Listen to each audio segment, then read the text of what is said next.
Well, checking out the videos today. Anyway, how are you? It's Thursday, and I've got some antibiotics for my chesty cough. So hopefully I won't cough during the middle of this little tiny blog. So we'll see what happens.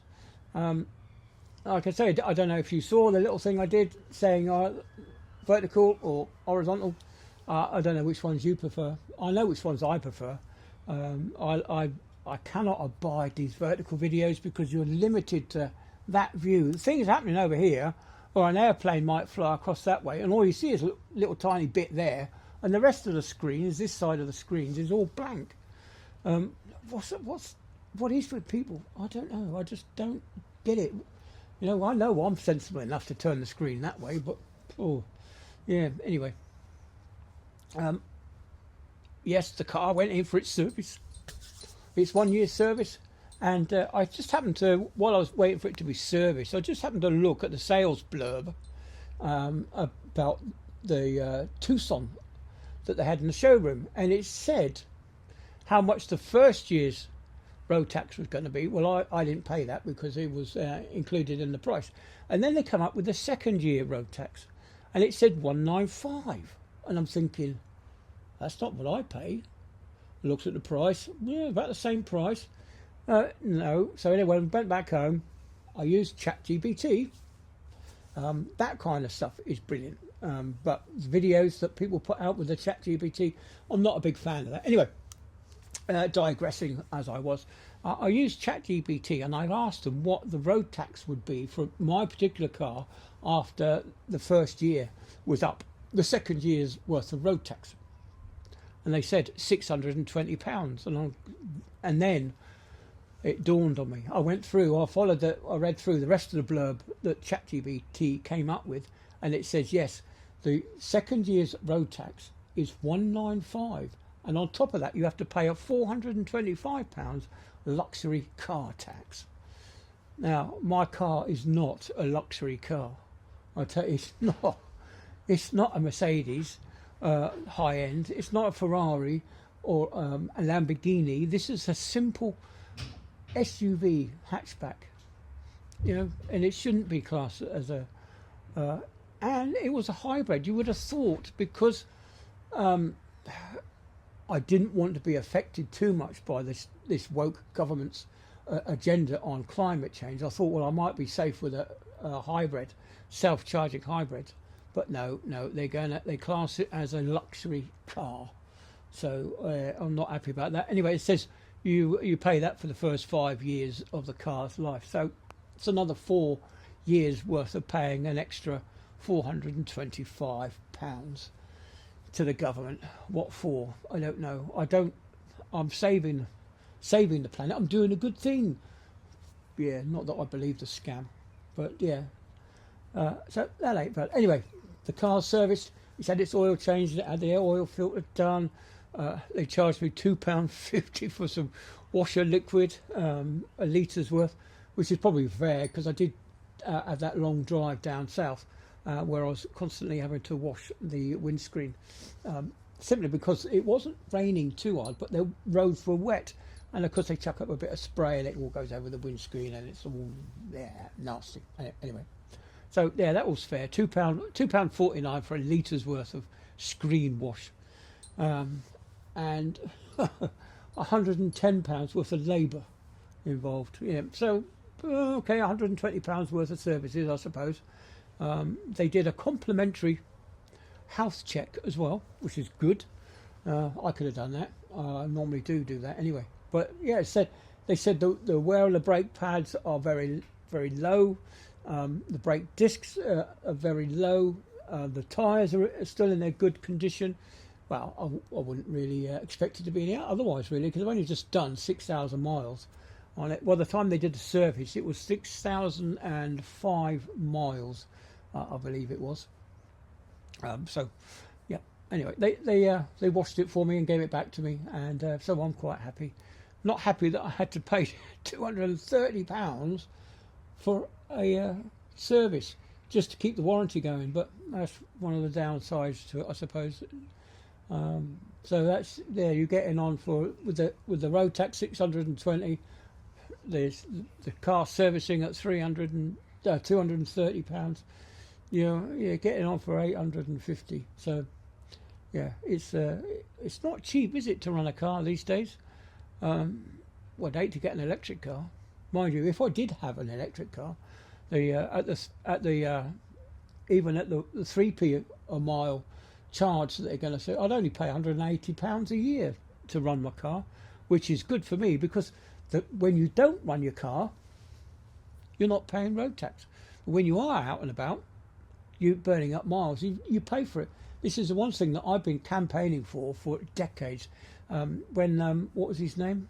One of the ministers years and years ago. I wrote him a letter and he said, no, the car driver wouldn't tolerate another tax on petrol.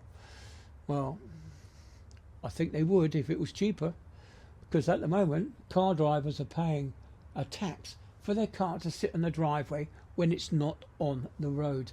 But of course, road tax isn't about road tax, is it? It's not about funding the roads, it's about funding the government's pocket. And of course, you and I, as civilians who don't drive a car, would pay £1,400 a year towards the roads anyway. That's what it was the last time I worked it out. £1,400 a year towards the road, and your road tax that you and I as a car driver would pay is going up and up because of this pollution that we're supposed to be creating. Anyway, moving swiftly on. I want to talk about the government. How can we trust the government anymore when they've been caught out in lies? So we've got Rachel Reeves, the Chancellor of the Exchequer. These are the people that are in charge of running the country. She lied on her CV. She lied about the £22 billion black hole. She lied about the £1.13 trillion debt that we're in. She tried to cover that up. And all sorts of things. She's lied about the fact that she didn't know that she had to have a license to rent her house out in the town that she lived in. She lied about that. We've got Keir Starmer, who lies about the little tiny rent boys. We've got Angela Rayner. She lied about her tax and she had to leave. There was the corruption minister sacked for corruption. And it's just not on that we've got a government that we can't trust every word that comes out of the mouth of Rachel Reeves, Keir Starmer and Angela Rayner and that Lammy bloke. He's not too sharp. He's a few sandwiches short of a picnic, his old Lammy. How can we trust the government? Something's got to be done, and if it does come to civil war, I shall be there with you. But anyway, moving swiftly on.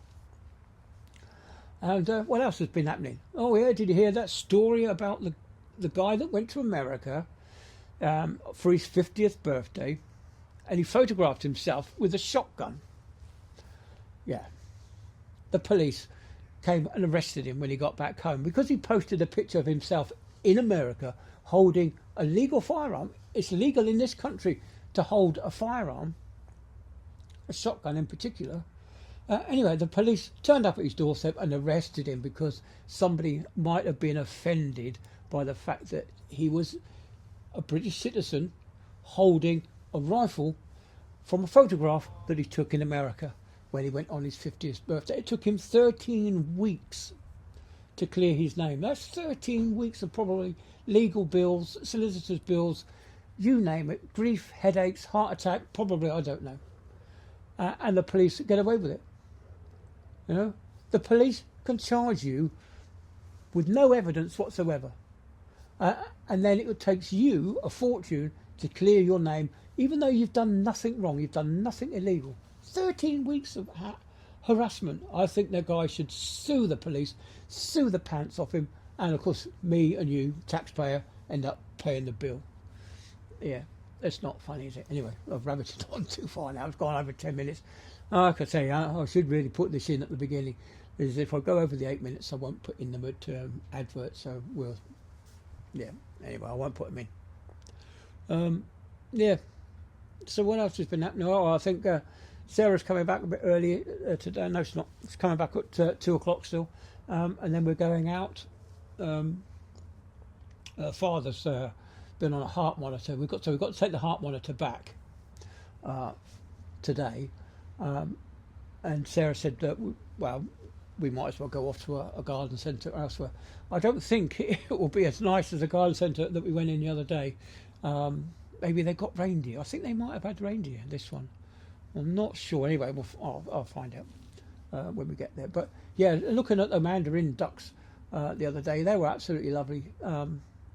If you watch the video back a second time and you see I'm panning across the water line between the trees and the water line, I didn't notice them the first time I filmed it, and then when I played it back I still didn't notice.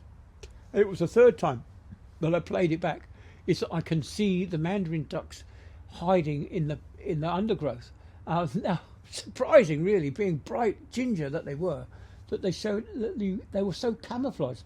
I suppose that colour, that rusty colour brown, was ideal for the camouflage really, because it looked like the leaves on the trees. So and the dark background was rather confusing.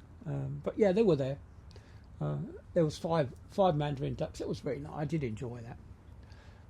Anyway, so I've rabbited on 11 minutes. So I'll try and get another one out tomorrow. I know some of my friends that watch my channel do enjoy these longer videos, so this one's for you. Okay, see you later then. Have a nice day. Bye.